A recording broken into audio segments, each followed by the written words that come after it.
asalaamaaleykum sunu mbokku auditeurs yi ñu ngi leen di nuyu ci Sud FM seen rajo 98.5 ñëw ak yéen ci Rétro Sport tey bi nag dañ ci am un invité muy Saër Seck président Ligue sénégalaise de football professionnel ñu war a waxtaan ak moom ci yu bëri ñu ñëw tamit ci wàllu football bi ndax xam ngeen ni championnat Ligue 1 bi joué nañ seen 12e journée ak Ligue 2 bi tamit ñu ñëw tamit ci basket bi joué nañ seen 2e journée ci góor ñi ak ci jigéen ñi.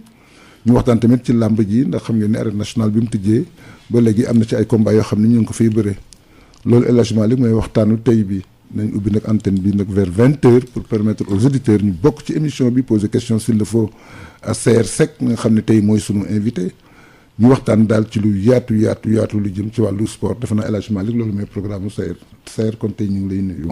maa ngi lay fay Pape di nuyu El Hadj Malick di nuyu auditeurs tous les auditeurs sportifs de Sud FM yuy suivre émission bi te yàlla xam na ne lim bi takku na ñoom ñëpp maa ngi leen di nuyu ku ci nekk sa tur ak sa sant. merci jërëjëf président jërëjëf Pape ñu nuyu tamit mbokk déglukat yi alors président actualité dafa xaw a forte d'ailleurs ñu ngi ci weeru février et prochaine journée bi tombé février ren ji trêve day am wala du am. waaw loolu mi ngi dépendre ci xayma boo xam ne war nañ ko def semaine bi normalement parce que ci date yi jëkk yi nga xam ne moom lañ jàppoon pour Coupe d'Afrique 7 juin la compétition yi waroon a commencer léegi dàq nañ ko ba 21 juin kon nag am na diir boo xam ne yokk nañ ko ci mais fi mu nekk war nañu càmbar li nga xam ne moo fi des ci samedi ak dimanche ak li nga xam ne moo fi des ci àllarba pour seet li nga xam ne moo ñu desee ci ay bés ci championnat bi ak li nga xam ne moo ñu desee ay takkusaan aussi pour Coupe du Sénégal ak Coupe de la Ligue nu mu toll ak naka lañ ko ci xajalee pour que objectif bi benn la du changer balaa Coupe d'Afrique bi saison bi jeex donc mais dinañ am mini trêve boo xam ne de toute façon prévoir woon nañ ko mooy élection yi mooy week-endu élection yi kooku xam nga kenn xalaatu ci football donc loolu moom ala kulli yàllin dinañ ci ñëw dina doon une mini trêve boo xam ne bii dinañu permettre ñu ñëpp dem voter ji ak jàmm ak salaam bu ñu voter ba pare week-end bi ci tegu ñu démarrer waat li nga xam ne mooy suñu activité championnat. parce que laaj bi li ko war moom mooy ñu dañ jëm ci campagne électorale xam na lu ñu wax ci biir émission si xuus ci débat bi ak question yi ak stade yi ñu utilisé ak yi ni mel ak force de l'ordre yi gis nañ ni ci pré-campagne bi rek y a des matchs qui ont été reportés faute de force de l'ordre surtout rawatina ay matchs mbaa pour d'autres raisons tamit est-ce que ci période campagne électorale bi y aura des matchs oui ou non. waaw normalement nous on a prévu des matchs. Parce que campagne électorale. warul tax réew lëm arrêté.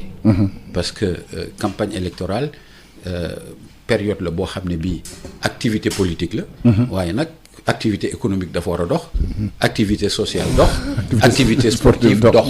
Et je pense que responsabilité état mooy permettre que campagne électorale bi ñu dérouler ko dans des bonnes conditions. mais que yeneen yi nga xam ne activité réew mi la responsabilité état bi la pour mu matal ko mais loolu yëpp ñun suba. ci 11h am nañu rendez-vous avec le commissaire central. am nañu rendez-vous également mercredi avec le directeur de la sécurité publique pour mën a toog waxtaan ak ñoom seet li nga xam ne moo yenu maanaam ak li nga xam ne moo mën a am bu boobaa à ce moment-là on prendra les décisions effectivement qui sont les décisions idoines parce que toog fii itam rek ne match yi dafay am. te bés bu jotee bu bés ba jotee doo am service d'ordre ce n'est pas waaw ce n'est pas très responsable te nag gérer c'est prévoir moo tax ñuy dem seeti ñi nga xam ne mbir moomu seen responsabilité la liñ ci xam xëy na ñun xamuñu ko ci pour ñu mën a waxtaan ak ñoom ci jàmm ak salaam ñu seet li nga xam ne moo mën a nekk pour que le pays puisse continuer à fonctionner malgré le fait que nous soyons en campagne électorale. xam nga Pape laaj bi lu ko waral boo gisee ci période bi ñu nekk tax footu na gis ay takk der. stade yi am na match yoo xam ne. vraiment du benn policier ñaari policier moom moo koy sécuriser. loolu moo tax man ma samp laaj boobu est-ce que ñu am comme il l'a dit prochainement ils vont dañ daje commissaire central ak directeur de la sécurité publique pour xool yan matériel yi mën a jël parce que tamit loolu ñu bëri am nañ jàqare jàpp ne man ci laa bokk ne période bii kat boo defoon ndànk match du am. effectivement li tax nga wax ko sax mooy événement yi daf ko one ndax fan yi li ñu génn am na match yoo xam ne amul.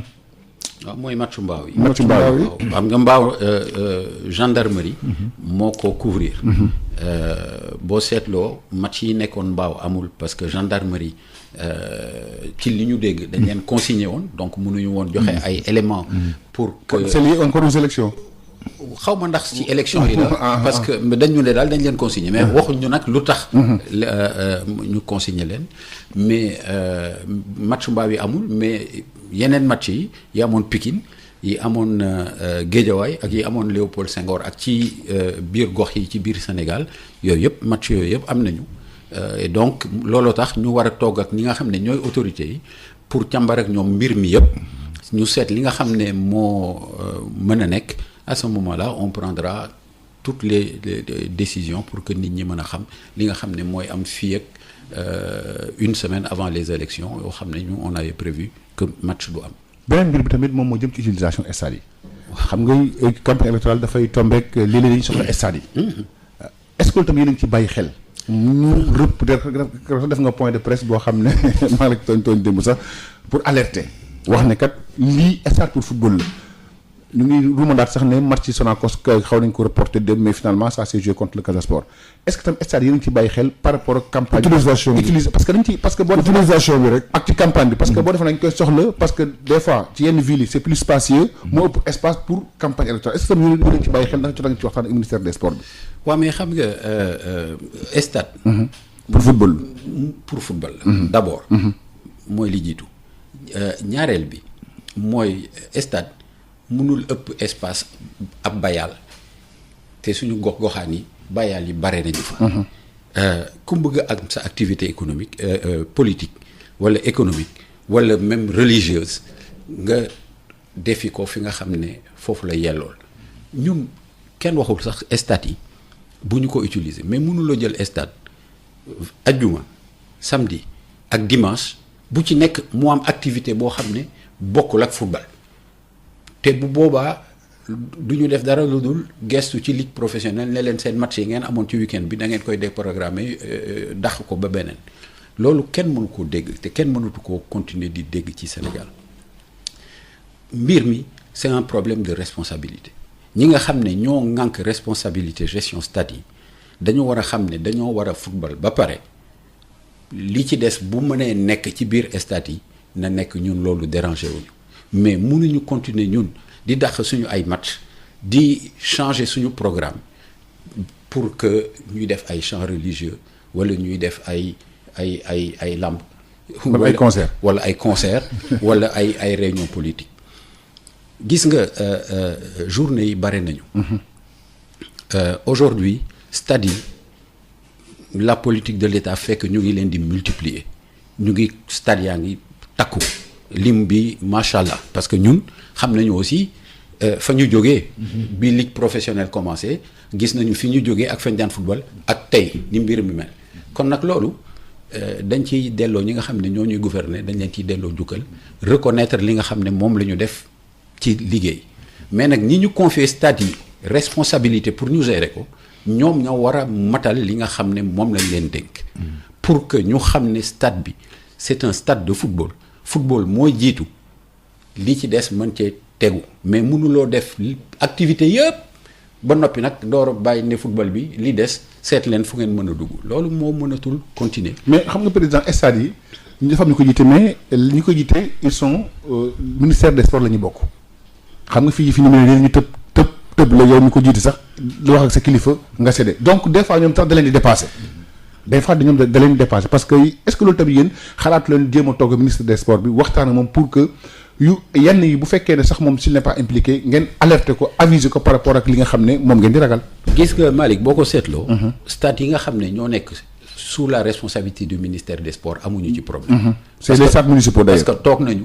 lu dul benn du ñaar ak ministre des sports te bu dee waxtaan wax dëgg rek ca la. li nga xam ne moom la ñu ko laaj wala moom la ñu ko ñaan. jox nañu ko ba mu mat sëkk. problème bi c'est les stades municipaux. ngay xëy suba. ñu ne la tey dafa am jàng suba dafa am concert gannaaw suba dafa am tànnbeer gannaawaati suba parti politique moo fay def réunion loolu mooy problème bi te ñun bu ñu defee suñu programme def suñu calendrier tout le monde y compris les directeurs des stades amul directeur stade boo xam ne jotul calendrier football professionnel même ak football amateur parce que le football amateur également aujourd'hui comme le football professionnel a une maîtrise parfaite du calendrier. Donc ku ne xam na ñi nga xam ne ñoo fa war a football mais mënuloo nekk ci gox yore responsabilité stade xam ne championnat baa ngi déroulé nga joxe stade bi ajuma joxe ko samedi joxe ko dimanche te nag bu ñu bëggee suñu football développé mënuñoo continuer di dëkk ci loolu parce que bu boobaa après ñoom El Hadj Malick Ndiaye benn journaliste la bu nekk sud rajo lu nekk la ñuy wax. ne ay amateur lañu ay cuune lañu mënuñu liggéey machin et cetera et cetera alors que loolu ñun duñ ci dara ñun dañuy programmer yónnee programmation yi avant ñu programmer yónnee nañu li nga xam ne mooy journée yi nga xam ne moom la ñu war a jouer jusqu'à la 26e journée ku ci ne xam nga ci sa stade ndax sa équipe bu dëkk war na am match wala warul am match donc vraiment li ñu war a def mooy lu yomb rek. xanaa moo tax nga def ko le point de presse wax ne di alerter. ah oui oui wax ne da nga parce que avant loolu gis nañ li qui s'est passé à Mbour dañ ci dellusiwaat ak benn groupe rap ak match Mbour Petite Côte ak Casa Sport. totalisé nañ plus de 6 matchs yoo xam ne joué guñ ko parce que yu ci bëri ci la und. waaw alors ce point de presse c'était pour alerter wala tiital nit ñi. non du tiitalaate. parce que vraiment c'était pour alerter. waaw c'est mënuñu nekk ci biir réew. di gérer suñu réew. ci ay tiitalaate ak ci ay xoxalaate. mais dañu war a mën a toog waxante dëgg. de manière responsable pour que ku nekk xayma li nga xam ne moom ngay def ak li nga xam ne moo war a nekk pour que ñu mën a ànd waxtaan gis trouver les meilleures solutions gis nga man. awma benn problème ci ñu def concert sauf ñuy daaj ay scène ci biir stade yi mënuñoo jënd pelouse synthétique. ba noppi di ko bënn di daaj ay seen ak yu ma xamul mënuñoo def gazon defar base pour def pelouse synthétique jël ay oto di ko jaarale ci kaw affaire bi di noox ak di dajeeku mais bu dul loolu que ñun bu ñuy jouer samedi wala ñuy jouer dimanche parce que am na ci ay gox yoo xam ne du ñu jouer samedi jouer dimanche. ñun benn yoon rek la ñuy jouer. muy samedi wala dimanche. mais ñu programmer ci beneen bés bi leneen.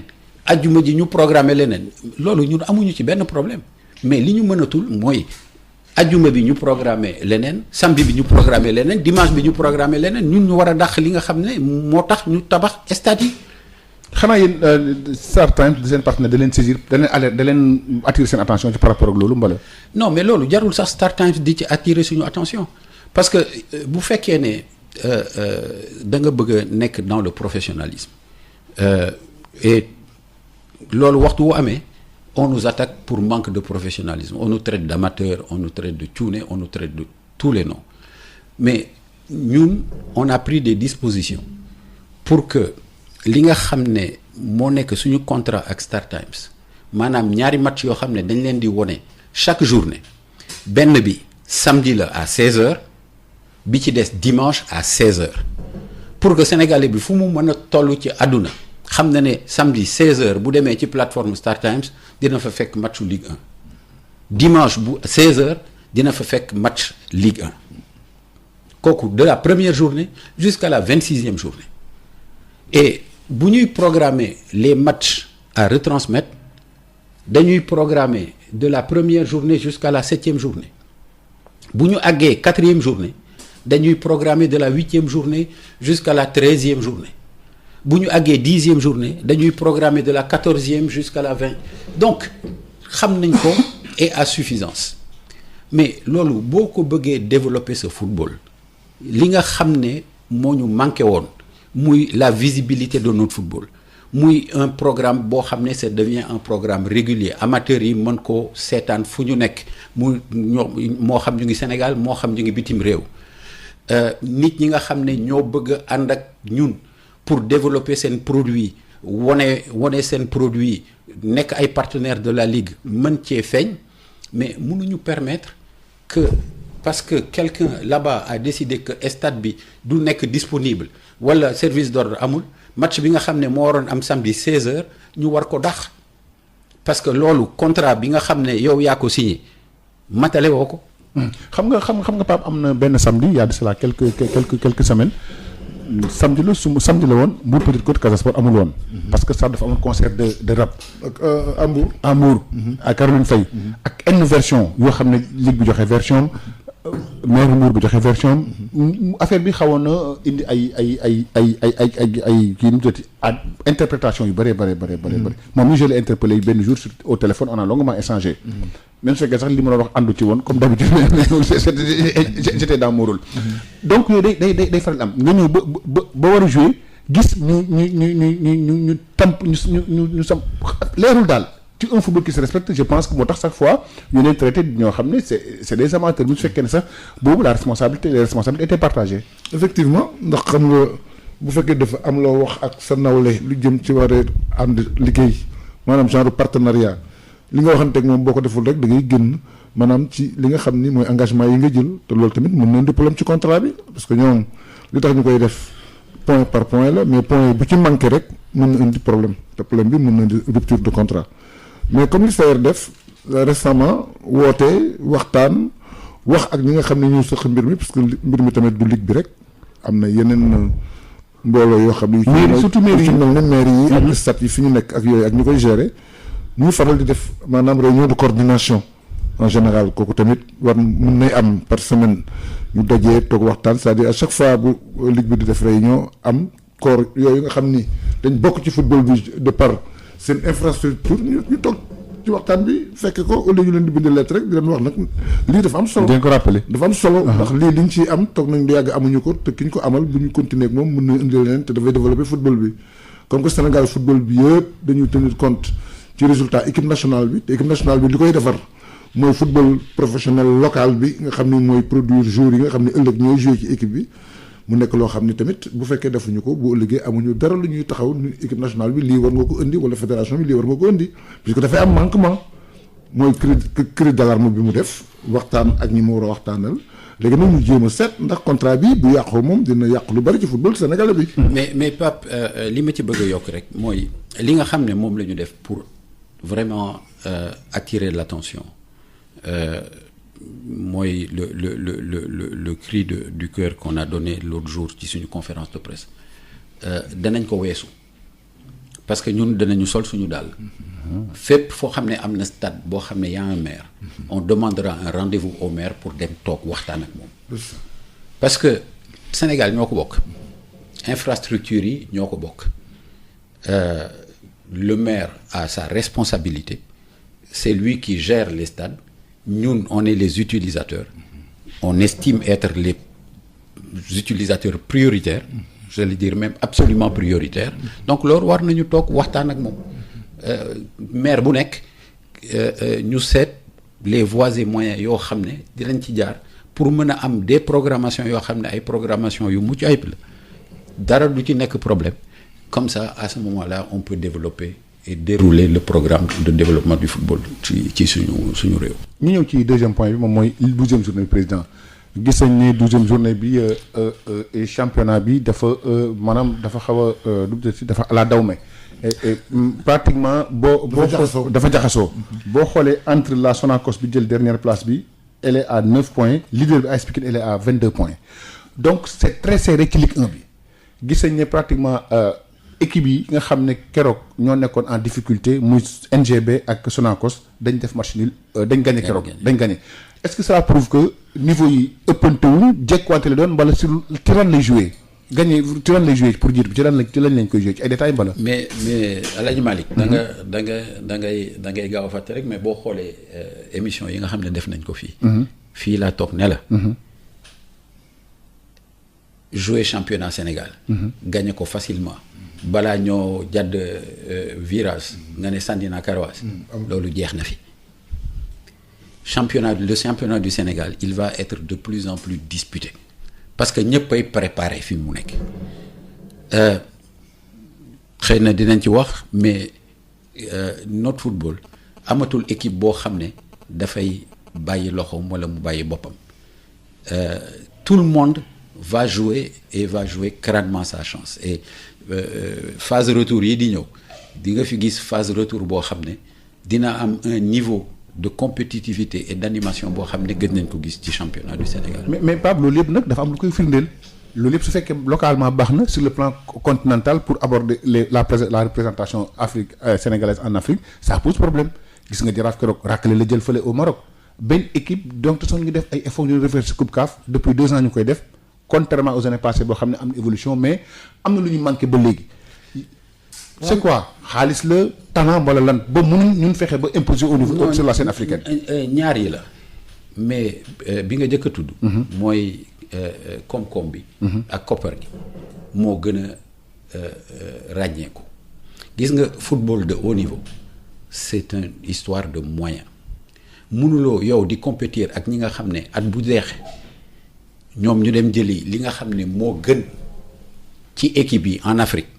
boole ci ñëw ci sa propre championnat jël li nga xam ne moo gën yóbbu ba noppi nga bëgg a dajeek ñoom gañe leen te ñoom lu tax ñu leen di yóbbu dañ leen di yóbbu parce que li nga xam ne xëy la bi ñuy fay xale yi yow mënuloo leen ko fay et ça c'est le problème mais malgré ça boo ko xoolee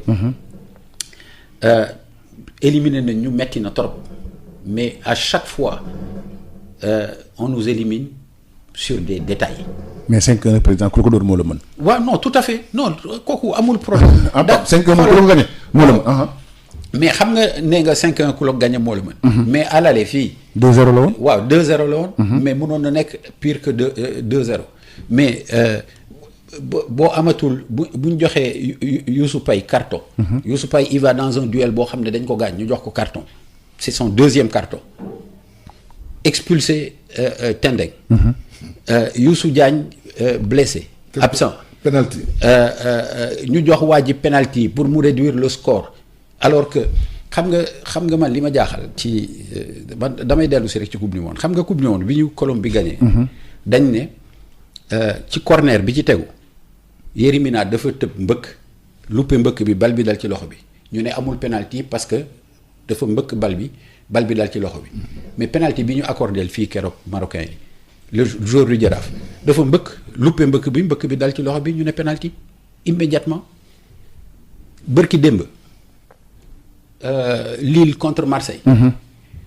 du dañ ne contre Colombie il y a pas penalty sur Sadio Mané parce que le gars a touché le ballon mais Luis Gustavo il n'a pas touché le ballon le Lillois n'a même pas touché le ballon lui. C'est Luis Gustavo qui a touché le ballon, ensuite touché la jambe du Lillois, on a donné penalty. Alors, gis nga l'interprétation des règles, elle est aussi importante. Et l'impact des arbitres est aussi important dans ce qu'on est en train de faire. te boo ko xoolee bu baax depuis Mbour Petite Côte ba ñu demee foofu Berkane. Mbour Petite Côte expulsé nañ ko joueur jox Berkane penalty. Jaraaf ba mu demee. Raja. pareil. Génération Foot. bi ñu ñëwee fii expulsé nañu fii. Ndakaaru joueur Tendeng. Tendeng ku ne xam na ne Tendeng mën na lu ne ba mu des gaañaate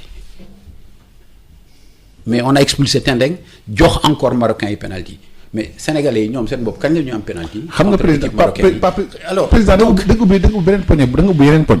parce que da nga ubbi yeneen poñ parce que man loolu wax naa ko fi keroog Aliou Goloko c'est-à-dire ñun on a souvent bon yéen la ñu interpellé yéen ñi nga xam ne vous êtes les responsables fédéraux est-ce que yéen problème yéen a ngi koy poser au niveau des instances sportives ou par exemple au niveau de la confédération africaine de football. parce que bien entendu di ko wax fii wax ko foofu fa la ëppee solo. mais bien entendu mais du gis nga am na loo xam ne boo koy liggéey. doo ko liggéey sur la place publique.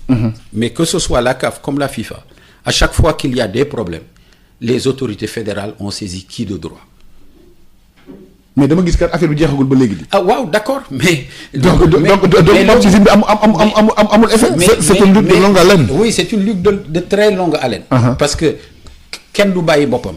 ku nekk da ngay xeex yow da ngay xeex yi waaye ña nga fay fekk aussi. dañuy xeex. et donc jusqu'à ce qu'on puisse effectivement prouver un certain nombre de choses. Qu'est-ce qui a fait tomber le président de la fédération ghanéenne de football?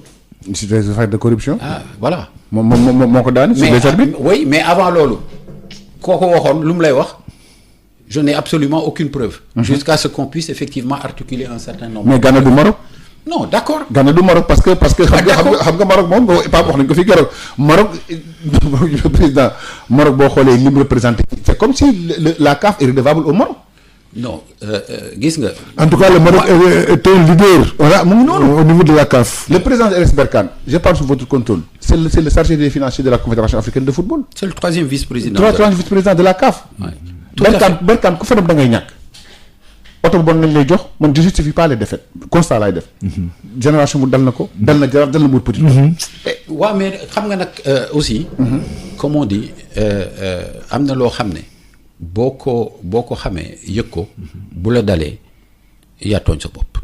am na loo xam ne c'est des détails yoo xam ne ñun ñoo ko war a anticiper fagaru ci parce que avant que les gars de Jaraaf ne partent waa Génération Foot nee nañ leen diitu leen mission avancée. def nañ ko ut oto bu baax. parce que de toute façon oto bi ñu leen di jox du doon oto bu baax non seulement oto bu bon lay doon mais 3 kilomètres yu mu daw taxaw. C'est pas possible.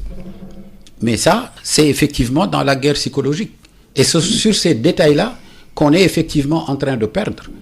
Et sur également un certain nombre de détails, qui sont des détails qui sont sur le terrain, sur lesquels un jour, il y aura des choses qui effectivement pourront sortir. Mais on ne peut pas, à chaque fois qu'on joue contre un club marocain, contre un club tunisien, les clubs nord-africains, il y a toujours des problèmes.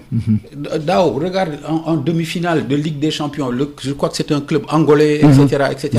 Wow, le but qu'ils ont marqué et qui a été refusé sans aucune raison et qui les élimine de la finale. Et donc, les enjeux financiers sont importants.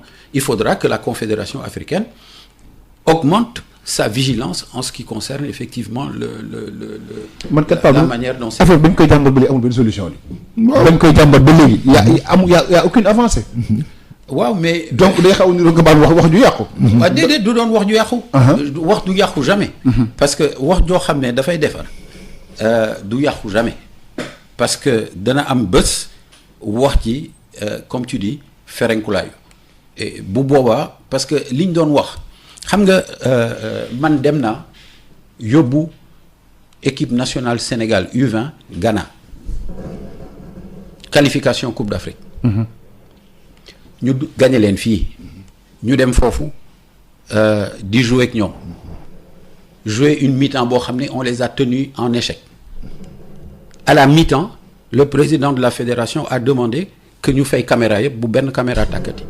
ñu ñëw fekk le chargé de la fédération sénégalaise de football qui doon filmer match bi ñu ne ko na fay caméra il est venu me voir ma dem ci président fédération bi ne ko pourquoi on éteint les caméras mu ne est-ce qu'ils ont l'autorisation ma ne ko ils ont l'autorisation pourquoi n'auraient-ils pas l'autorisation où tu as vu au monde aujourd'hui un match qu'on ne filme pas je suis allé voir le commissaire di wax ak moom commissaire bi woon ma gannaaw lu ne def nañ ko ci deuxième mi-temps bi heureusement qu'on avait une équipe compétitive qui a tenu le coup et qui a d'ailleurs même failli marquer parce que on a tapé sur le poteau au bout du compte on s'est qualifié parce que on avait de la qualité mais bu ñu amoon un minimum de baisse wala ñu jouer dans notre surface de réparation dañu jox ga ay penalty ñu éliminer loolu bari na fii ci. mais Malick daf lu wax mais quelle est la solution à ça. Voilà. mais le Sénégal a des représentants. Voilà. Dans les instances internationales. Les Sénégalais, les représentants du Sénégal ne sont pas des décideurs directs et immédiats. On est au comité exécutif et on est un membre sur 23 membres du comité exécutif. On est une nation sur 54 nations. On pose les problèmes. Et les problèmes suivent leur cours dans les différentes instances de la Confédération africaine de football. Il faut pas croire. Président. Mais yéen les journalistes de tous les jours ngeen dénoncer fii ay problèmes. waaw bien sûr. Où sont les solutions? On continue à dénoncer. Ah voilà, mais nous aussi c'est ce qu'on fait. Mais président. Et on continue effectivement non seulement à les dénoncer, mais à le faire à l'intérieur des commissions dans lesquelles nous on est représentés. C'est tant mieux. Bien entendu. Bien entendu. Sinon c'est pas la peine de dénoncer. Si tu dois dénoncer et que après derrière quand tu te retrouves effectivement dans les différentes commissions où tu dois effectivement travailler et où tu as des responsabilités, tu ne dénonces pas, tu te tais.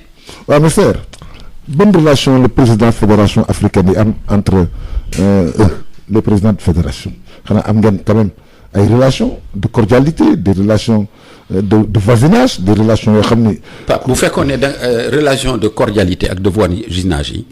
dafay dox ni mu war a doxee.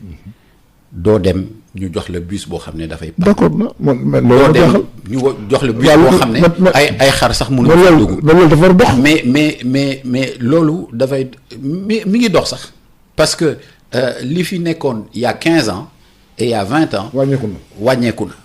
il y a 20 ans da ngay dem dans un pays doo am sax hôtel da ngeen di toog ci trottoir yi ba 4 heures du matin ñu door leen a jox benn hôtel boo xam ne c'est un hôtel de passe donc.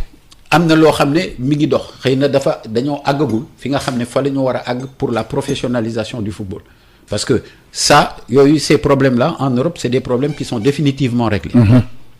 Mais Afrique yeggaguñu foofu mais tant que liggéeyuñu ci tant que dénoncé wuñu ko duñ ci mos a àgg et donc il faut effectivement qu'il y ait des voix qui soient des voix qui s'élèvent de manière à ce que les gens sachent que kenn dofatul personne n'est dupe.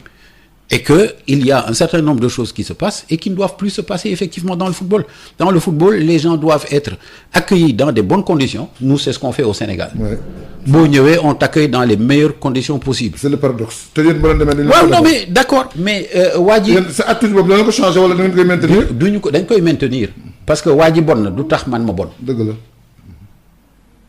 waaw du tax ma changer ma soog man li ma nekk waaw mais loolu man fayu bi ngi ci biir terrain bi football toutes les conditions doivent être réunies bu ñu duggee terrain bi ku mun gagner boo mu mënee nga gagner ma xam ne yow yaa ma mën gagner nga ma mais bu fekkee ne dafa am yoo ci boole. pour gagner. yu ci bokkul sa ngañaay. gàcce la. non seulement gàcce la mais du am ëllëg. président beneen point bi moom moo jëm ci li ñu agité fan yi président Augustin Senghor il a dit dans la presse une co-organisation de la CAN 2025 entre la Guinée et le Sénégal malheureusement gis nga sorti président premier ministre guinéen wax ne soxlawuñ loolu ñoom ils sont prêts à faire ça Matar Ba également des sports sénégalais a réagi wax ne il essaie de répartir ses preuves alors yéen bu ngeen koy wax est-ce que jóg ngeen ci waxtaanoo nag Antonio Suarez pour faisabilité projet bu ñu xamee ne football bi même su fekkee l'État est délégataire de pouvoir sax mais c'est les fédérations ñoom ñoo koy gérer. mais gis nga Malick. loolu dañ ci war a ànd ak tey ak dal d'abord Sénégal ak Guinée c'est deux pays voisins. yu jaxasoo. kenn mënul compter le nombre de Guinéens qu'il y a au Sénégal. Le nombre de Sénégalais qu'il y a en Guinée aussi kenn mënu ko compter et donc bu fekkee ne dafa am lu mel noonu lu ñu war a wax dañ ko war a waxtaanee suuf seet li nga xam ne aussi moom la ñuy génne ak naka lañ koy waxee gis nga Coupe d'Afrique. C'est un engagement des États. Quand dernièrement il y a eu des communications officielles de la CAF, la question de la co-organisation pour une Coupe d'Afrique à 24 la ñu jàpp ne mooy permettre au maximum de pays africains ñu bokk dans l'organisation. Parce que buñ ko càmbaree pour seet tey jii kan moo mën a organiser une Coupe d'Afrique à 24 boo ci génnee Afrique du Sud ak dëkku naar yi génne ci Maroc génne ci Égypte Tunisie waaw ak Tunisie à la limite Algérie même pas Algérie mais Tunisie est encore à la limite. Il y a personne et donc la co-organisation elle devient naturellement li nga xam ne fa la ñu war a mën a jaar lu war la pour lu war la lu ñu mën a organiser les facilités alors que président Senghor évoquait loolu ce n'est pas anodin mais en même temps Senghor n'engage pas l'État du Sénégal en ce qui concerne la co-organisation. Mais c'est une voie autorisée. Oui, tout à fait. Mais le ministre guinéen non plus donne une position. Mais cette position, elle sera à l'épreuve du temps et à l'épreuve des États. Nañu bàyyi État yi. Il y a largement de quoi faire évoluer cette position d'ici quelque temps au niveau effectivement des chefs d'État parce que une Coupe d'Afrique, elle s'organise avec les ressources de l'État. Et les ressources de l'État, tu ne les engages pas si les chefs d'État ne se sont pas concertés, ne se sont pas mis d'accord. xam nga moom dafa wax ne bon wax na ñoom mat nañ ko mën nañ ko c'est-à-dire soxla wuñ ko organisation. waaw fii 2025 ils auront le temps de.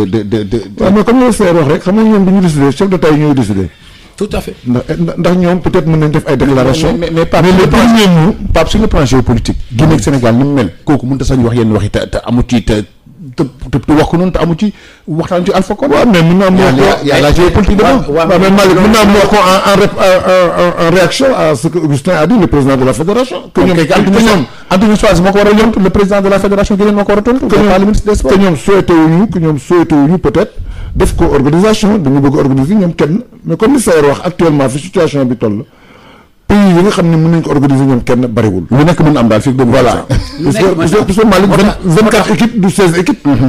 parce que loolu moo dal Cameroun xëy na bu doon 16 équipes Cameroun dina mën organiser mais li mu nekk 24 moo changé complètement données yi donc je crois que. moo tax wax jooju daal buñ ciy sori. loolu wax ay chef d'état la moom wax na waxam. du décider. nañu ko jël en considération en sachant que de toute façon fii ak 2025. lu ne mën na am soreetul torop. mais faire mieux. fii ak 2025 5 ans fi des. Dans très peu de temps on va commencer à évaluer les différentes infrastructures yi nga xam ne moom la ñu def ci réew. voilà te bu boobaa. day gën a yokk rek waxtaan bi dina gën a yomb te dina gën a neex. boo gisee déclaration ministre ivoirien sport bi sax dégg nga li mu wax. te pourtant fi mu nekk Ahmad ma nga fa pour dajeek Alassane Ouattara. su fekkoon wax ji rek ci ministre bi lay yem kon Alassane du recevoir président CAF. pour ñu toog ce sont les chefs d'État qui décident de ça. le ministre peut faire des déclarations mais décision état.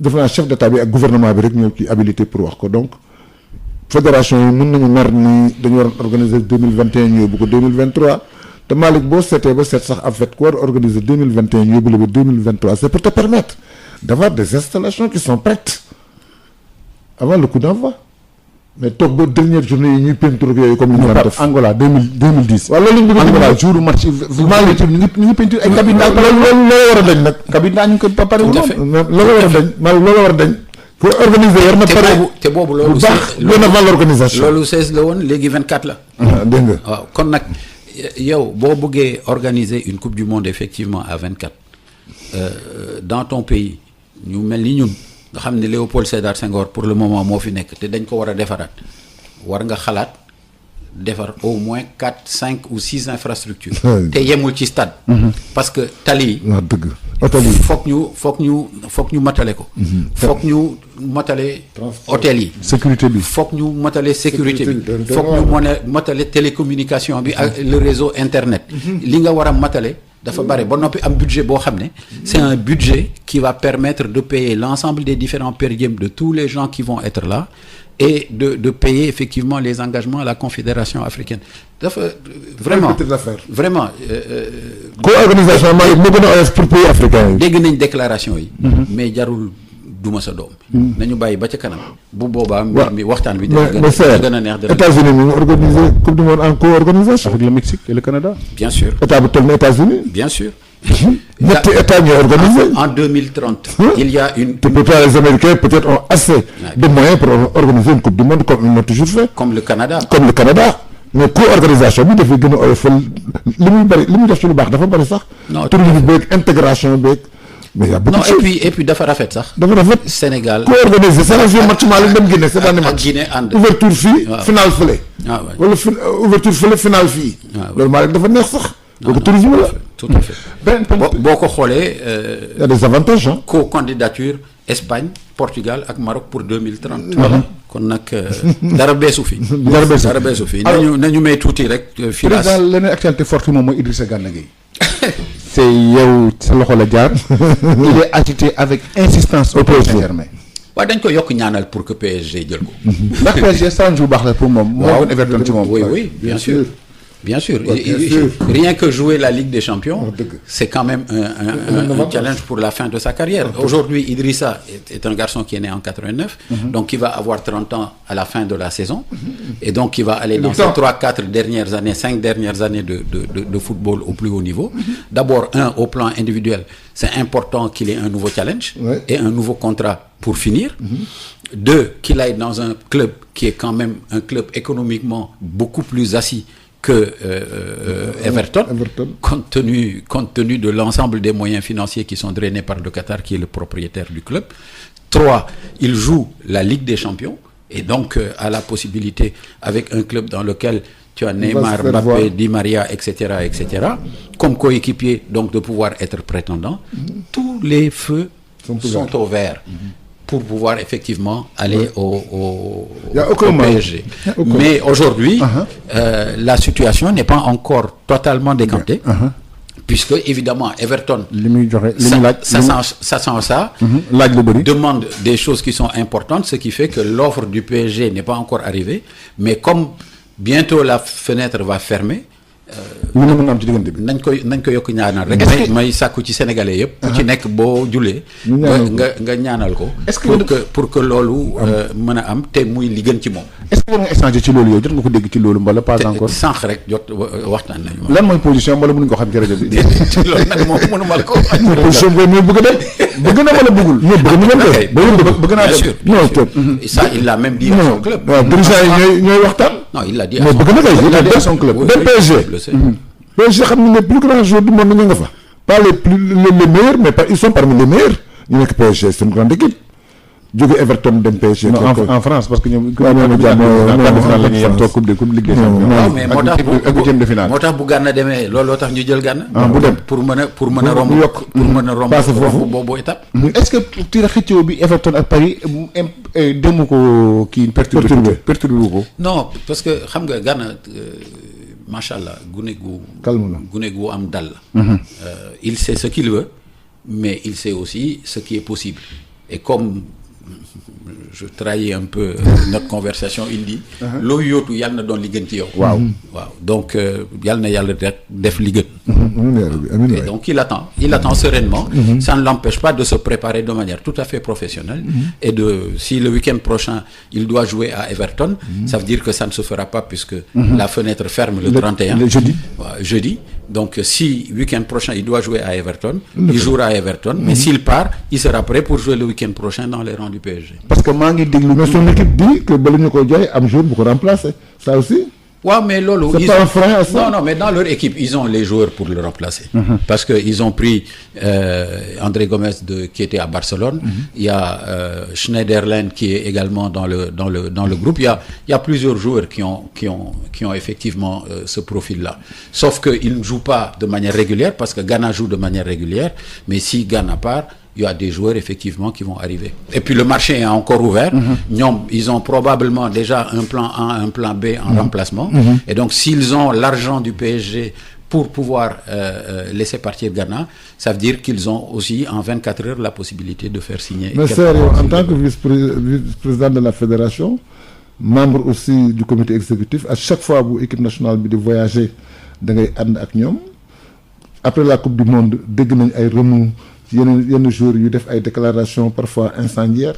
Est-ce que yéen en tant que dirigeant vous ne mettez pas de l'eau entre les joueurs et les staffs techniques de l'équipe nationale ou bien vous laissez faire? Non, jamais.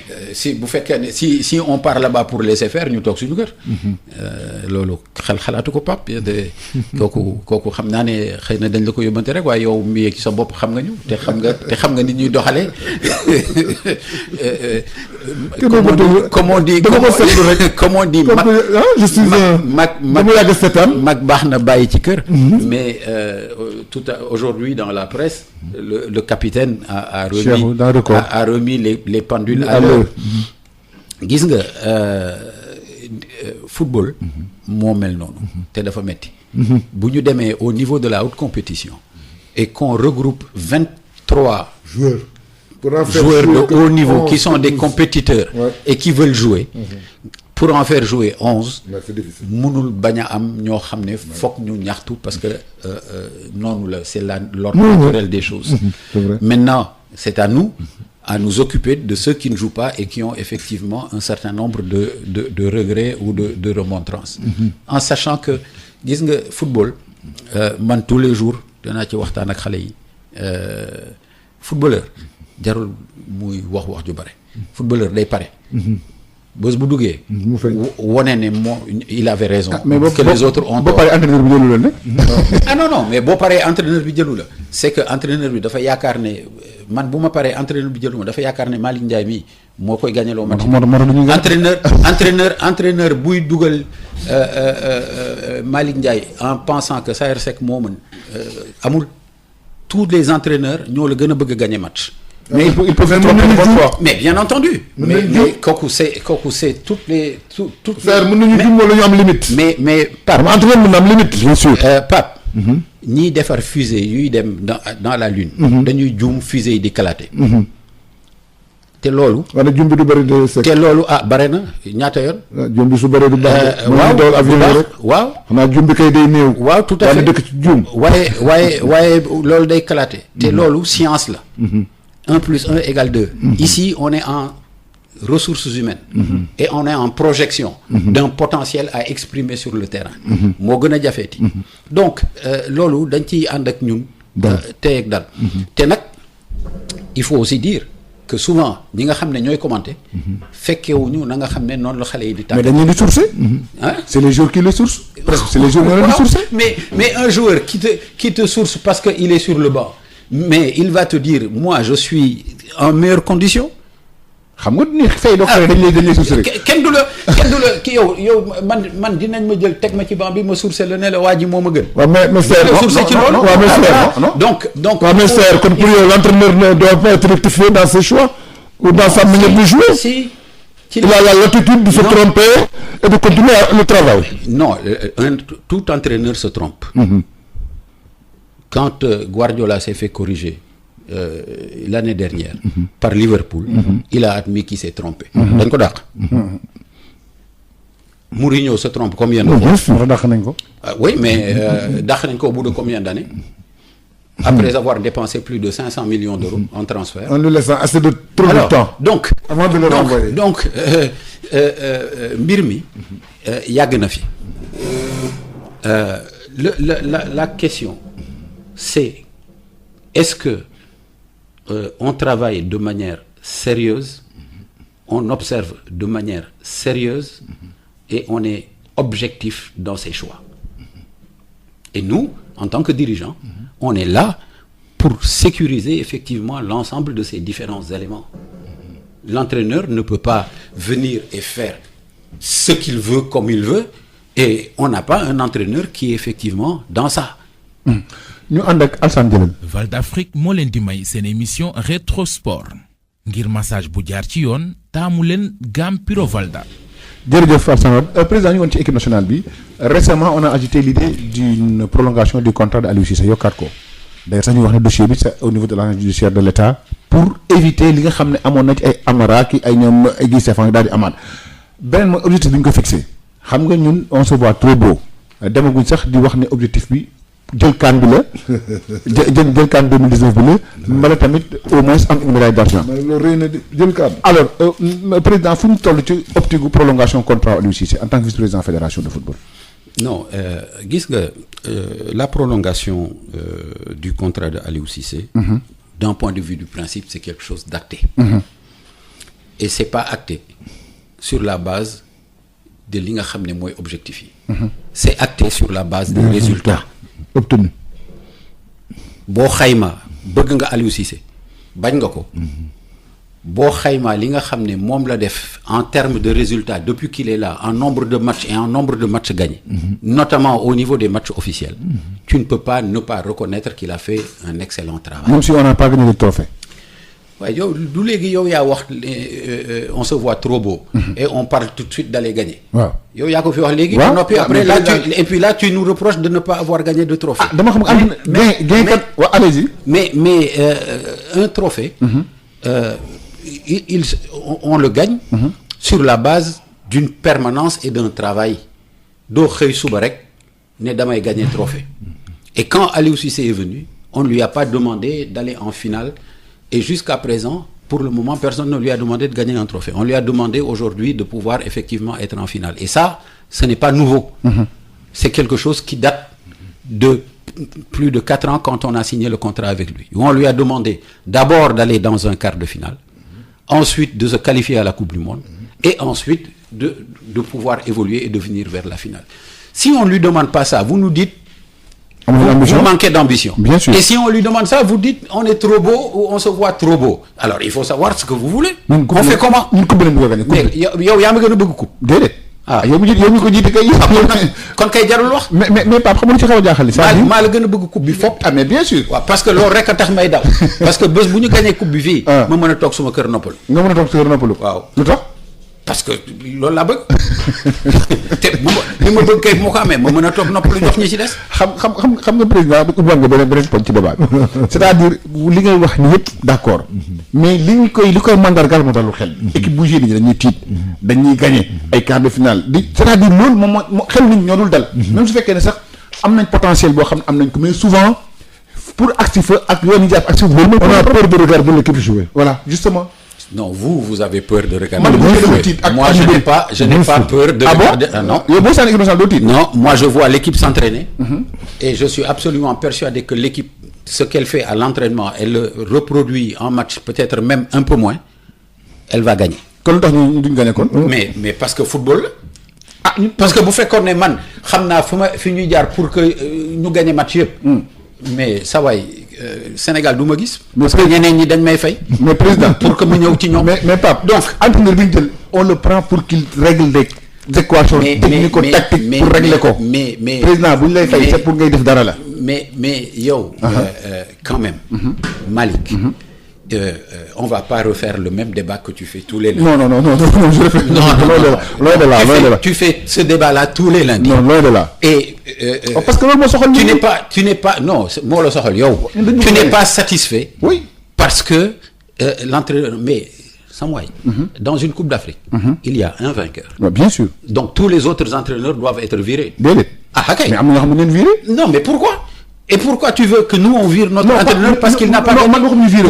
Nous attirer attention ci lenn pas virer. Mais Malick am na entraîneur yoo xam ne sax mais Malick loolu ci lañ dëkk. Serre am na entraîneur yoo xam ne bu ñu en train d'évaluer notre Coupe d'Afrique da leen jox objectif. Mais bu ñu ko atteindre dañ leen di dàq. Mais ñun wax ñu leen ngeen dàq Aliou Cissé. mais ñun dañ la wax ni potentiel bi ñu am ak yaakaar bi ñu am. war ngeen ñu indil ay résultats par rapport à nos attentes. dalal suñu xel sax. c'est foofu rek la ñu waxee waxuñu leen ni coupe bi da ngeen koy indi par force waxuñu leen tamit nii. mais xam nga mais le potentiel. mais une compétition l'essentiel c'est de gagner. mais bien entendu. bu ñu dee coupe du monde faire yéen bu la neexee dafa neex na nit ñi. mais kan la neex. kon c'est tant mieux. kan la neex. kon c'est tant mieux. ok kon c'est tant mieux kon neexul. Pape defe naa ne ñun. li ñu daj ci élimination coupe du monde ci naxar leer na ma ne ñoo la ëppale. déet fii kay keroog waaw. man xamal sa bopp. moo tax ma xam sama bopp moo tax ma wax la loolu. mënu métti leen la méttee ci ñun. waaw kon nag nañu ko waaw non nañ ko bokk rek. te ngeen bañ a wax ne ñun ngeen tuutal suñu. déedéet parce que. non man dama def noonu rek dama kontaan mais nee nga ma. andi kontaan bi. Voilà. damay dem coupe du monde ñu éliminé ma dans les conditions dans lesquelles on m'a éliminé may kontaan naka laay kontaanee. ci prestation équipe bi. alors que moi je sais que j'ai le potentiel pour passer. voilà c'est ñun koy. bien sûr mais loolu ñun ñëpp ko am. ñun ñëpp ko am. et nous qui avons vécu dans les vestiaires gis xale yi ni ñu comporté woo gis coach bi ni mu comporté woo gis dirigeant yi ni ñu comporté woo xam nañ ne naqar bu métti moo dal suñu kaw. parce que kenn xamul naka la ñu ñibbee ak naka la ñu jógee fa nga xam ne moo doon suñu camp de base pour ñibbi et ça je peux vous le garantir et gis nga Pape ñun bi ñu dem coupe du monde on ne s'est pas fixé de limite.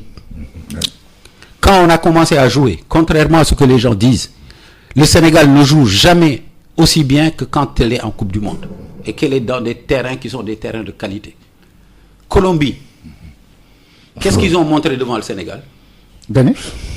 D'accord. Un corner, but. Je suis d'accord. Mais qu'est-ce que Malick commentaire dafa neex. waaw bu fekkee ne da ngay équilibré. mais bu fekkee ne jeu bi doyu la nga dóor ci jeu bi alors qu'on gagne parce que en dehors du jeu sur l'ensemble des quasi matchs officiels on gagne. On a perdu contre le Cameroun au penalty et on a perdu contre la Colombie. Sinon en match officiel tout le reste si on n'a pas gagné on a fait match nul. En match officiel. Et depuis 4 ans. Donc tu peux que exciper ces 2 défaites. Mais si le jeu ne t'arrange pas alors qu'on gagne, tu dis le jeu n'est pas bon parce que dañuy tiit buñ koy seetaan. Et si le jeu est bon et qu'on a perdu sur un fait de match, tu dis oui, mais même si le jeu est bon, on a perdu. Mais ça va. Il faut qu'on sache et il faut qu'on ait des bases. Ce sont des bases sur lesquelles on peut se fonder pour organiser la progression de notre équipe. Personne. C'est ce que nous voulons. Mais c'est notre travail au quotidien. C'est notre travail au quotidien. Mais léegi nag ñun mënuñu aussi di liggéey au quotidien. Chaque jour ñu ñëw ci rajo bi pour ne la Malick Ndiaye lii lañ liggéey ak lii ak lii ak lii ak lii. mais nit ñi xam ko mu fës. waaw mu feeñ ci terrain bi rek. mu feeñ ci terrain bi président bi yaa ngi wax yaa ngi agité beneen mbir. Gis nañ ne coupe du monde bi wax ne nous avons bien joué contre la Pologne nous avons fait un match excellent gagné 2-1. Ensuite en match d'ouverture le Sénégal. ensuite équipe bi def nii. en général ñu gagné en ouverture def match nul après ñu am défaite. progression kay. ñi dafa war dem ci kaw mais warul wàcc. souvent loolu moo ñu dal souvent. Le premier match est bon mais le deuxième match est moyen. Le troisième match est mauvais. On est éliminé. Non, il n'est pas mauvais. Ouais, mais on est éliminé. Wow. C'est le plus mauvais résultat. Mais pour moi, c'est le match le plus abouti. C'est le match, mais bien entendu, c'est le match où on s'est créé le plus de situations favorables, et notamment quand on a pris le but, et c'est le match où on a concédé le moins d'occasions depuis la Coupe du Monde 2002. C'est le match où, avant le match, tout le monde parlait de James, de Falcao, de Cuadrado, de tout le monde. Tu les as vus où? Dans le match. Ils ont été absolument contenus par l'équipe du Sénégal, qui a été largement supérieure. Et eux, à la fin du match, n'ont pas hésité, après avoir observé les temps de la décence, de venir dire vraiment qu'ils sont totalement désolés, parce que l'équipe du Sénégal méritait largement de passer en tête dans ce groupe. ñu wax président lu mu bëgg Coupe d'Afrique lañ bëgg te nee nga moom ngeen bëgg beneen laaj bi moom mooy président. non bu fekkoon ne ñun bëgguñu Coupe d'Afrique nag. dinañ leen jaaxal. d'accord beneen laaj moom moo jëm ci ñu ngi wax dañuy wax transfert Idrissa Gana Gueye léegi bu amee lu ci jàmbaar di gagné. ah non transfert Idrissa Gana Gueye bu amee. li ci jàmbaar di gagné du bare. Parce que. 35 000 euros du ci gagné lu bëri. 35 millions. waaw d'euros. déedéet doo ci gagné dara parce que système bi moo mel noonu. Aujourd'hui Idrissa Gana Gueye n'est plus un joueur de Jambar, c'est un joueur de Everton. Ouais, mais ouais, d'accord, mais il y a ce qu'on appelle li ci Jambar mën a gagner rek, c'est sur la contribution de solidarité. Et la contribution de solidarité, c'est 5% répartis sur toutes les années de formation de la 12e année jusqu'à la 23e année. C'est-à-dire donc de 19 ans à 23 ans yi nga xam ne il a été à Lille, loolu contribution de solidarité boobu Lille moo ko moom. Donc Sénégal fii on sera propriétaire de la contribution de solidarité de la 12e à la 19e année te boo xaymaa 5% yooyu ni ñu ko répartir. 7 ans. Non du 7 ans. de la 7 ans ngeen ci am yéen. waaw c'est ça, de la 12e à la 19e année. Et donc boo ko xaymaa pourcentage yi nga xam ne moo nekk de la 12e à la 13e à la 14e à la 15e. c'est minime. moo gën a néew pourcentage yi nga xam ne ñooy nekk à partir de la 18e 19e 20e 21e 22e 23e. Et ça c'est un système qui ne peut pas continuer. Et ça c'est mais ñu ngi liggéey. Et c'est un des sujets sur lesquels on a discuté avec le président Infantino quand il est venu ici. Et donc on n'a pas froid aux yeux pour poser effectivement les problèmes. Et on a demandé au président Infantino de changer ce système. Ouais. Ce à quoi il s'est engagé. Et donc, il y a des propositions que nous avons faites qui sont sur sa table et c'est lui qui va effectivement engager l'ensemble des réformes parce que, boo xoolee aujourd'hui le football mondial, tu as énormément de joueurs africains. L'Afrique est ce qu'on peut appeler un pays émetteur, un continent émetteur. Le Brésil et l'Amérique du Sud est aussi un continent émetteur. Mais aujourd'hui, quand on prépare des jeunes qui partent, qui deviennent des stars internationales, quand ils font l'économie du football mondial, les pays émetteurs, tout le monde est payé, sauf les pays émetteurs, qui ont la partie mais infime. Et la plus importante. Parce que aujourd'hui, si tu prends Idrissa Gana Gueye, il va à Everton, et je le lui souhaite. il va avoir un contrat au PSG, un contrat de 5 ans, émergent à des quantités qui sont des quantités extrêmement importantes. Et c'est ce que je lui souhaite. Donc lui, il gagne. Le PSG gagne un joueur qui vient renforcer son effectif pour qu'il puisse gagner la Ligue des Champions. En termes de marketing. Et en termes de marketing et en termes juste de recettes de l'UEFA, compte tenu du niveau d'avancement au niveau de la Ligue des Champions, tu gagnes énormément. Everton gagne. Nul. Wow. L'agent de Idrissa Gana Gueye gagne. Celui qui ne gagne pas, c'est le formateur. C'est l'émetteur. Et ça ne peut pas continuer. Du tout. mais est-ce que combat bi yaakaar ko def ko de façon globale moom moo gën harmoniser seen position yi comme wax nga ne l'Afrique ak l'Amérique latine ñoom ñooy les continents émetteurs ñu ngi noonu ko mën a boole te tamit vous êtes les potentiels électeurs. au niveau des gens. c'est-à-dire man li ma ko wax président moom mooy combat bi mu nekk un combat boo xam ne global lay doon ñëpp ci bokk doon.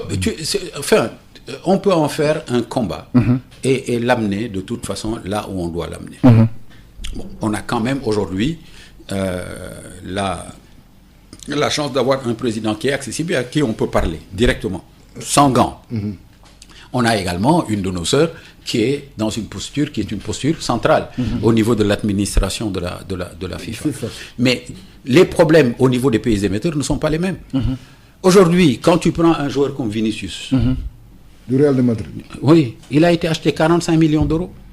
Mais Vinicius, est-ce qu'il vaut 10 fois le jeune Sagna qui est chez les U20 ou le Ousseynou Niang?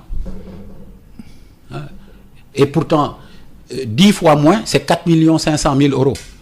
Or, si un club français veut venir chercher aujourd'hui Ousseynou Niang, il ne te paiera pas 450 000 euros. Comme 4 500 000. 450 000 euros, donc, c'est-à-dire 100 fois moins que Vinicius. te doo ko mën a téye. te doo ko mën a téye parce que boo ko téye ñu ne da nga ko añaane.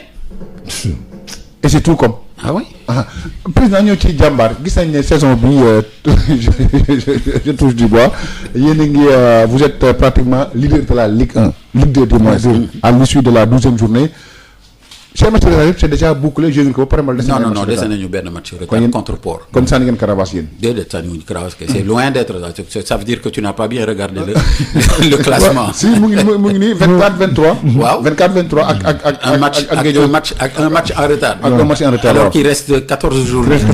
Non, mais quelle est la différence entre gérer une équipe de Ligue 1 et gérer une équipe de Ligue 2? Écoutez, la différence elle est quand même importante. Il faut dire que la Ligue, les gens disent trop rapidement, il n'y a pas de différence de niveau. Il y a une différence de niveau. Le niveau en Ligue 1 est nettement plus important que le niveau en Ligue 2. C'est ça qu'il faut dire. L'exigence tactique, l'exigence physique qu'il y a en Ligue 1 n'est pas la même que celle effectivement qu'il y a en Ligue 2. Ce n'est pas la même compétition. Et l'exigence financière aussi.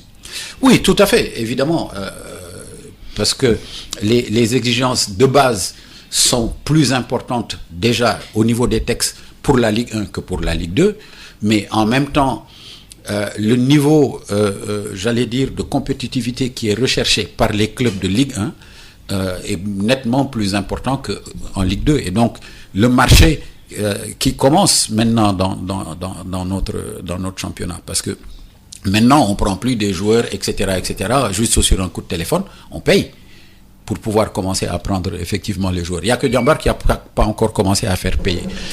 Parce qu'on a beaucoup de joueurs et on fait partir et on accepte que les joueurs partent sans pour ambition africaine comme mais le problème c'est que xam nga Madi il a les limites de son organisation qui sont les mêmes limites que moi.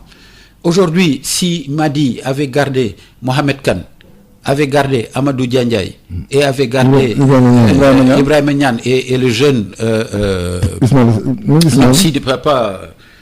l'excentré, le jeune excentré. Koulibaly. Non, il s'appelle pas Koulibaly, je dis Sidibé mais c'est pas Sidibé. Sabali. Mais Sawai, il est potentiel champion d'Afrique au moins de la Coupe CAF dans laquelle il était engagé. Mais Madi ne peut pas retenir ces gamins-là. Ces gamins, aujourd'hui, ont la possibilité d'avoir un contrat professionnel au FC Metz et de tracer leur carrière, confirmer leurs compétences, leur entraînement, devenir des joueurs majeurs pour pouvoir aller en équipe nationale A. Madi va les garder là pour jouer la Coupe CAF dafa mën a nekk yow boo juróon Sabaly Madi téye ko fii yow xam nga ne dootoo tudd Madi wala di nga ne xale bi kaay toog suma biir kër.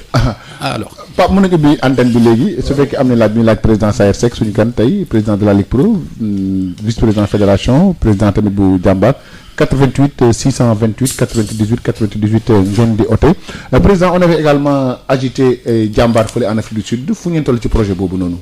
Oui, alors Jambar Afrique du Sud. C'est un projet qui est beaucoup plus difficile que Jambar Sénégal. Ah bon? Ah oui, oui.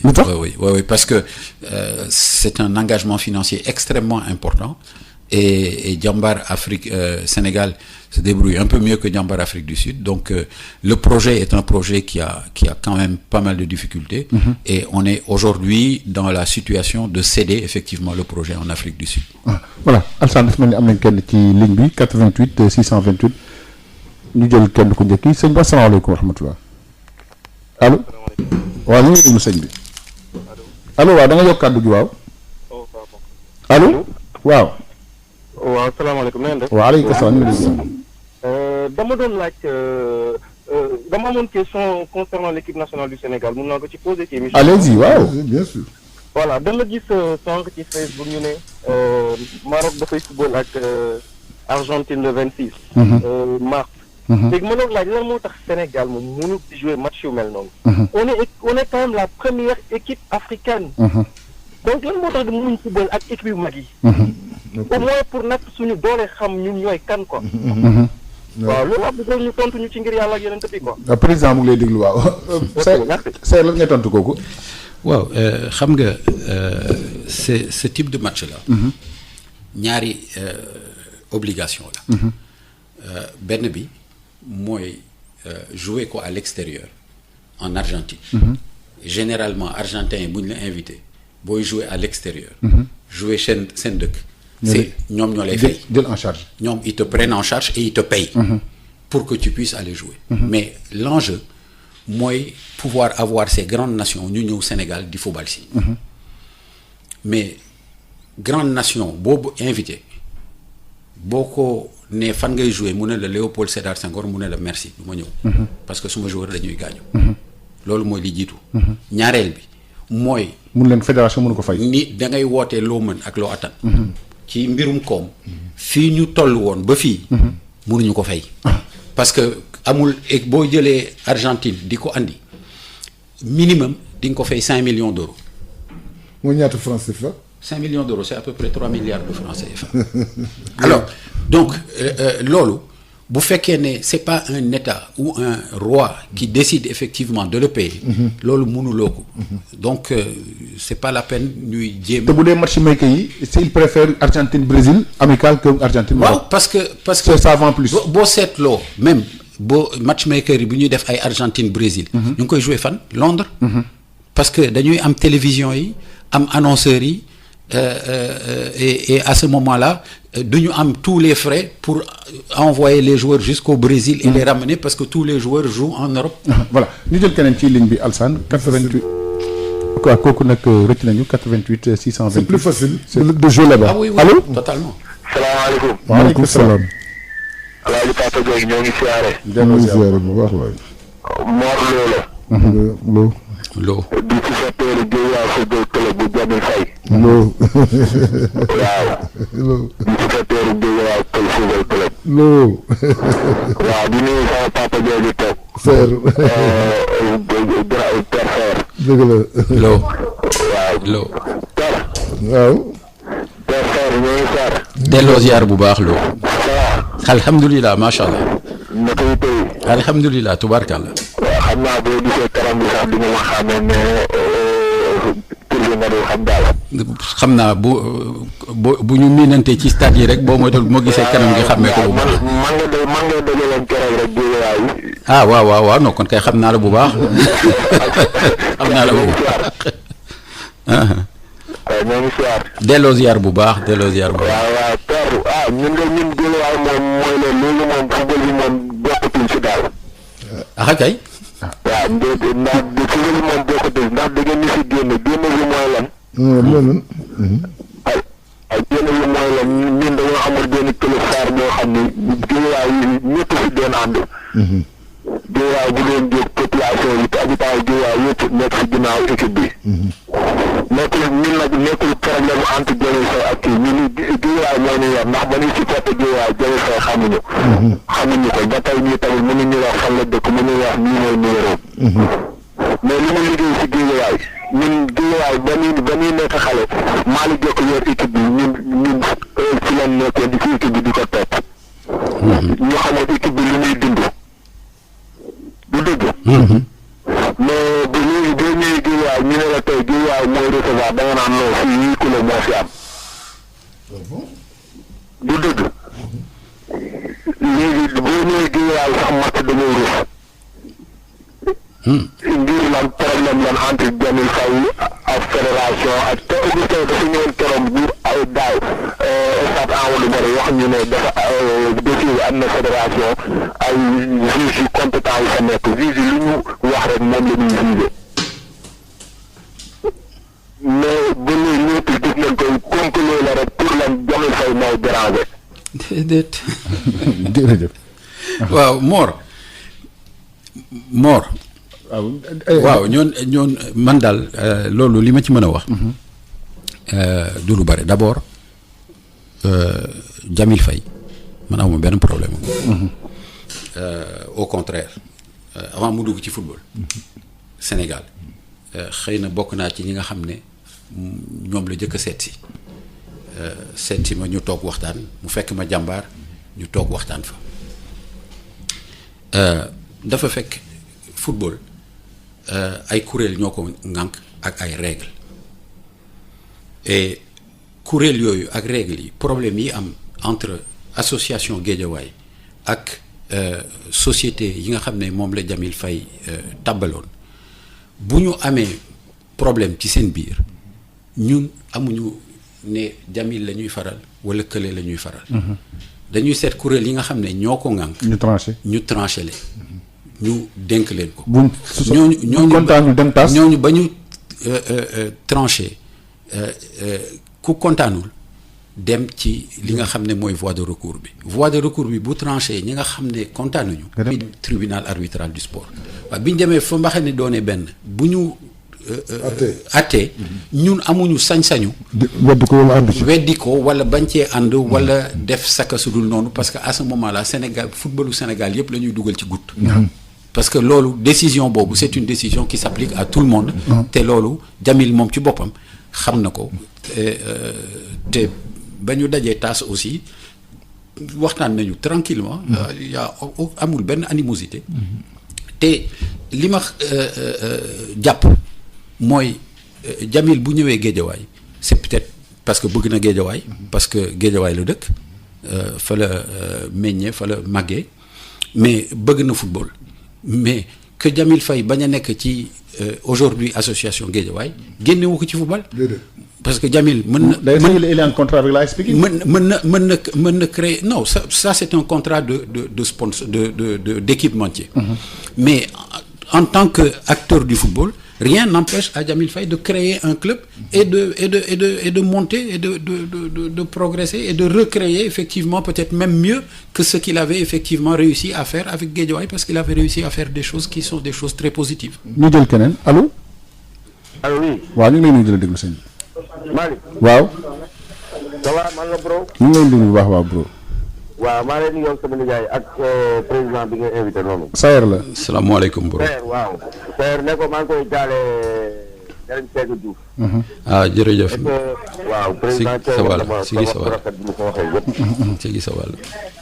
donc maa leen di ñaanal mais dinaa la wax benn affaire. li la Malick wax. mais d'accord naa ci entraîneur bu dul def ay résultats dañ ko war a changer. benn. waaw. waaw entraîneur bu def résultat dañ ko war a changer. su nekk gagne pas on la change. bon keroog dama xool canal nii par hasard rek gis waa Jaraaf mais waa Jaraaf ñoom mais loolu seen Afrique kañ lay dem parce que su fekkee loolu la condition yooyu la Jaraaf dundee noonu ah te dafay metti en Afrique dem grand Kona nee na ma Kona benn Bouchia.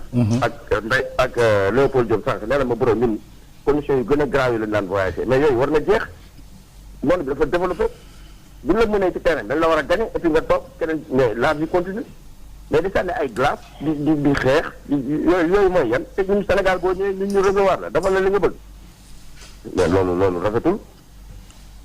loolu rafetul bon au passage maa ngi féliciter le président Sarawali ak organisation bi mu def ci avec ci seen par kii bi ñu def noonu. nu mu tudd. marathon bi ñu def. marathon la Gambie et le Sénégal. yooyu liggéey la quoi xam nga il faut travailler def ni basket bi def ñoom Babacar Ndiaye li ñuy def liggéey. mais am na yoo xamante ni bi du liggéey. une équipe gagne pas au la change. suñu entraîneur mënul li ñu ko sax ne ko no coupe d'Afrique doo ko jël su fekkee ci condition bi ñu ko mos a jël. déjà am ñu sax stade yu ñu mën a liggéeyee defar ay joueurs. xam nga yooyu yëpp ay liggéey la il faut travailler à la base. ñu def liggéey. jërëjëf mais Aliou Cissé jël di ko fay xaalis def indiwu fi dara aussi du dem. jërëjëf du dem.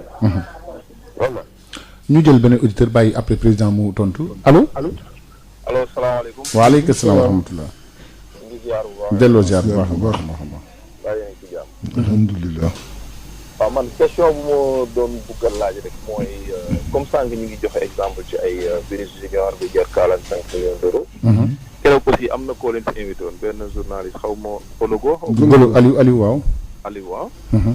Bon il disait à peu près le même problème. jour Sénégalais yi sax gars yi di leen bàyyi ñu dem mooy mënuñ leen téye. mais may laaj est-ce que comme la plupart des joueurs sud-américains nga xam ne dafay am ay actions yu ay xaw ma maison la xaw ma agent di am si ñoom. du club bi muy football mooy détenir à 100% joueur bi. j'ai l'habitude de tendance à entendre que day am ku ci am ay actions kii am na ci 5 actions kii am na ci 2. may laaj est-ce que loolu am na Sénégal parce que keroog yéen a ngi doon wax bëggoon naa dugg trop mais loolu doon na aider joueur bi. su fekkee joueur boo xamante ne moom dañ ko nar a braquer am koo xam ne mun na jël engagement ne man joueur bi sur 2 ans mun naa ko assurer benn 1 million buy dem seen kër. moom aussi mën naa ko assurer benn oto boo xam ne à sa disposition. buñ ci gisul prix buy avoir géné peut-être ay 2 millions d'euros wala 3 millions d'euros du ma ko jaay. et puis man dama ciy am 10% wala 20%.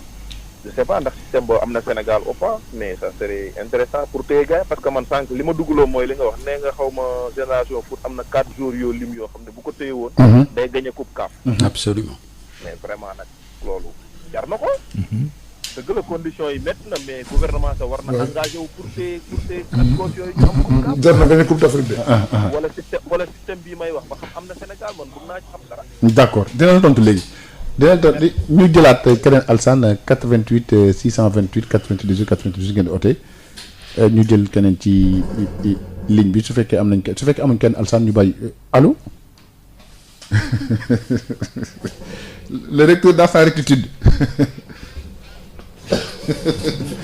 waaw Pape il est d'accord le recteur du football sénégalais d'accord. waaw. ay yow yaa ngi mel ni xam nga ma de jërëjëf.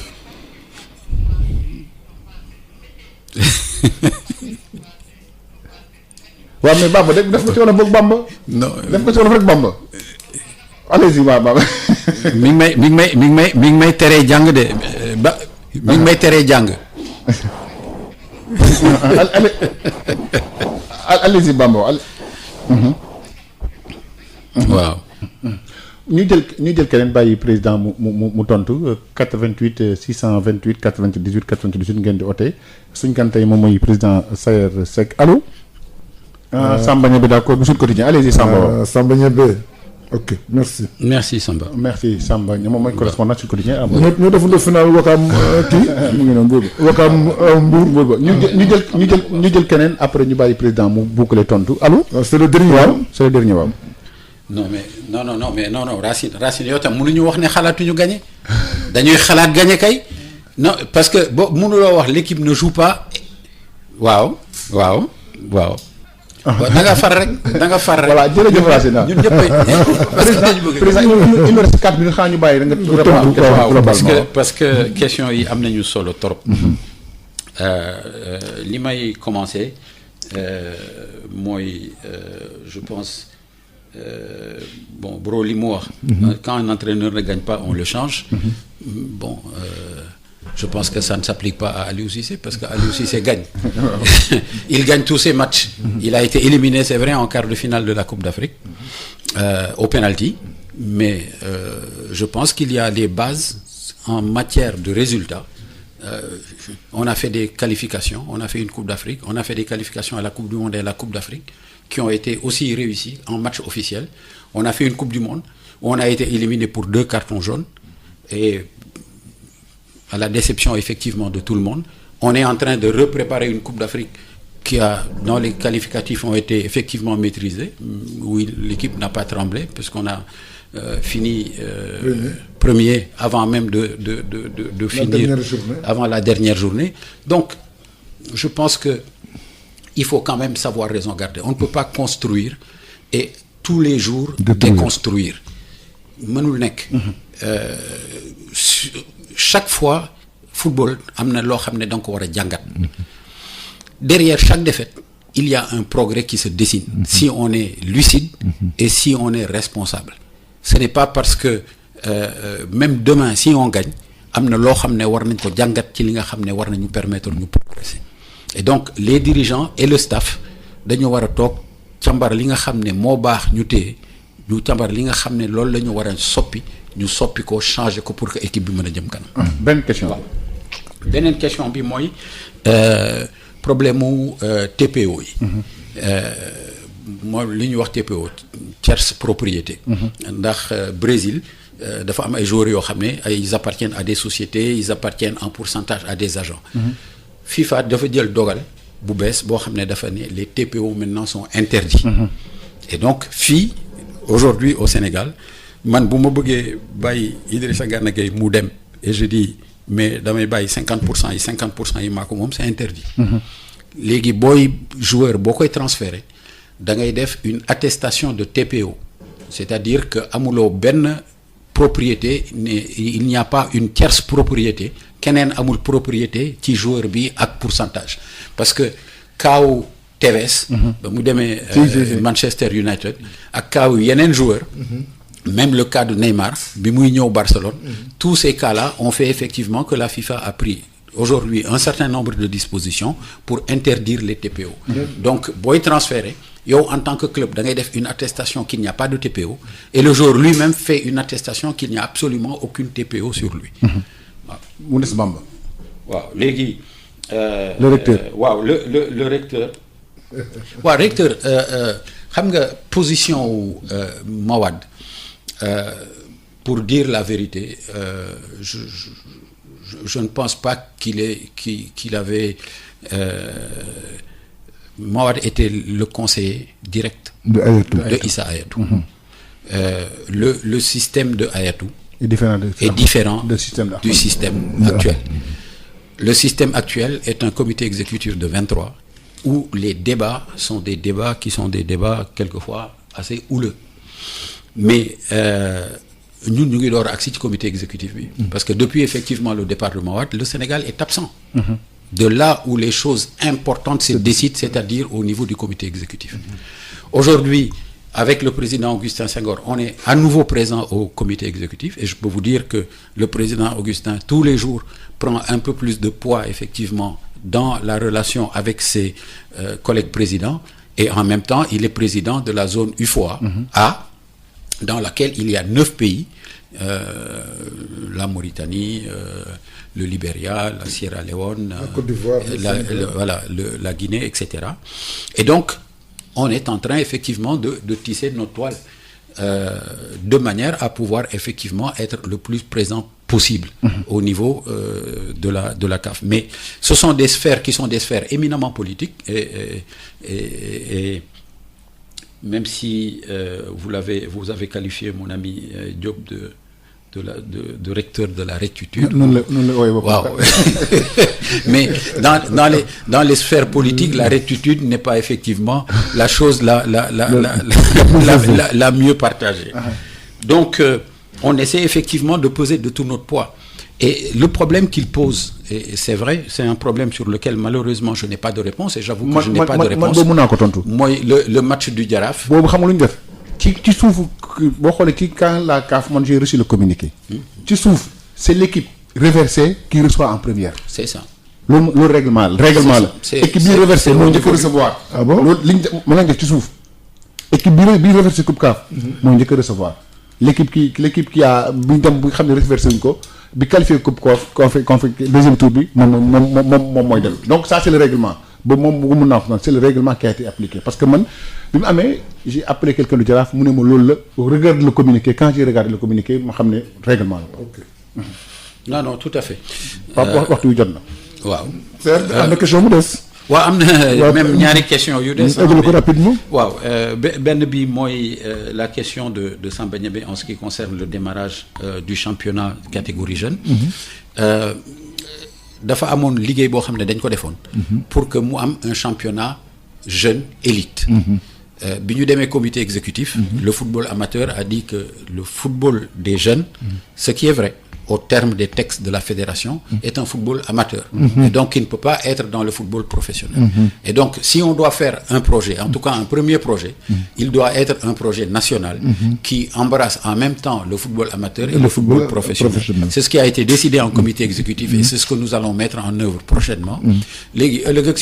Comme on a des programmes encore sur le forward, et des possibilités. Une fois que ce championnat est réglé, à ce moment-là, on pourra peut-être passer à un championnat jeune, élite, avec aussi peut-être, pourquoi pas, les moyens de la Ligue sénégalaise de football professionnel. Bon, maintenant, pour le reste, notre ami Racine, on a effectivement une qualité des joueurs. On a une qualité de joueurs importante, on le sait. Le Sénégal n'est pas premier en Afrique pour rien. Il faut que, à chaque fois qu'on dit on veut gagner en Coupe d'Afrique, j'entends à longueur de radio du ngeen gagner dara, du ngeen am dara, parce que lii, parce que lële, machin, etc., etc. Mais il faut qu'on puisse s'entendre au moins sur quelque chose. Que nous ayons une équipe qui soit une équipe de qualité, qui est première en Afrique, qui a des joueurs de qualité, qui a un entraîneur de qualité. Je le répète. Et moi, je ne suis pas là pour passer la pommade à Aliou Cissé, mais je le vois travailler tous les jours. Et je suis quelqu'un d'objectif et d'honnête. Parce que bon,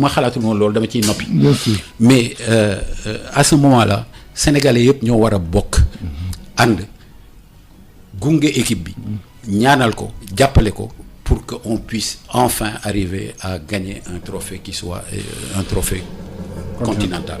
jërëjëf kon mbokk auditeurs yi sunu émission bi Rétro Sport jeex na tey ci Sud FM seen rajo sunu invité woon nag mooy Saër Seck, président Ligue sénégalaise de football professionnel.